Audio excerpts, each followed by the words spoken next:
The Fiendish Frenemy. Keep your friends close, but your enemies closer.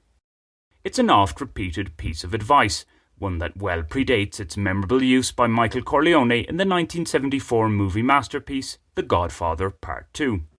Nonetheless, studies now suggest it's incomplete in a significant way. Missing is the deadliest relationship of them all, the frenemy. As the organizational psychologist Adam Grant, author of Think Again, put it in a recent New York Times opinion piece, the most toxic relationships aren't the purely negative ones. They're the ones that are a mix of positive and negative. There's a link to the article in the description text. In that NY Times piece, Dr. Grant cited research by the psychologists Bertuccino and Julianne Holt-Lundstad that showed how ambivalent relationships can be damaging to your health.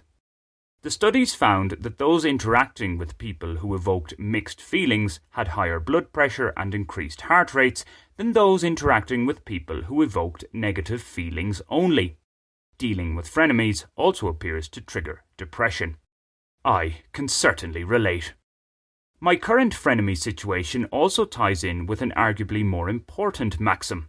Neither a borrower nor a lender be, for loan oft loses both itself and friend, and borrowing dulls the edge of husbandry. While the message is clear in that proverb from William Shakespeare's Hamlet, some of us still get duped into helping out a hard-up friend in need. A friend indeed, of course. They can be ever so convincing. Yes, the potential borrower is also warned of hardships should he go ahead with the request, but experience tells me that it's the loaner who ends up, well, more alone, disillusioned, and utterly frustrated. In working-class Colombia, in any case, keeping your financial affairs in order is almost viewed as a negative. My previous piece, Rewarding the Reckless, elaborates on my latest loan lament. Here I want to share the emotional torment of what must be a prime example of an ambivalent relationship. The friend fast becoming frenemy to whom I lent money continues to tell me that he's good for it. The original repayment deadline was on the 15th of February this year. The money was lent on the 12th of December 2022. To his partial credit, he has paid back about a third of the principal. However, over the last few weeks, it's been a case of mañana mañana, tomorrow tomorrow. He promises me he'll repay the remainder or a portion of it on a certain day, yet, thus far, when the appointed day arrives, nothing. Tomorrow never comes. This constant failure to meet repayment dates that he himself sets both disappoints and infuriates me just as much as the fact that he still owes me money. I lent him this cash because we had similar dealings previously. He always paid back, not always on the date originally specified, but never more than a month late. So I trusted him. That trust has now been shattered. When it comes to his promises of paying me back on a particular date, I simply can't believe him. Of course, he has excuses. Chief amongst them is that he isn't getting paid for work he has done. That may indeed be true. It most likely is in these parts. However, he still has money to socialise regularly and liberally.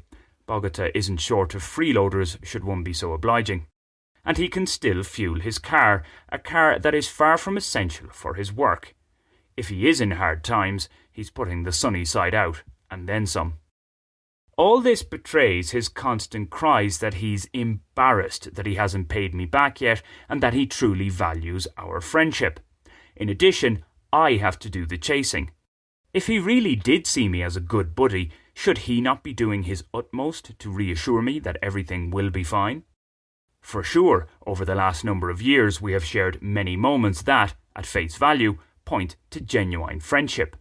Yet colder, deeper analysis suggests it has been nothing more than an ambivalent relationship.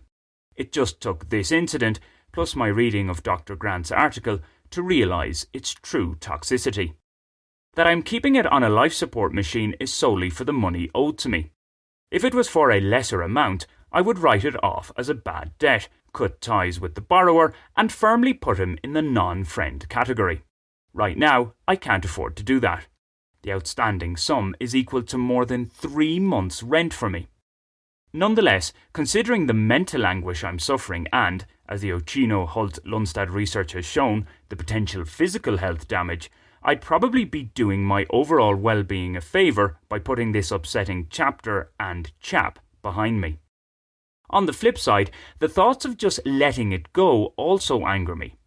Has it been this frenemy's plan all along to drive me to a state of disillusionment where I'll just give up? In that scenario, while many mules might start to submit, I don't want to admit defeat. Why bother with friends or enemies when you can have frenemies like these? They get closer to you than anyone.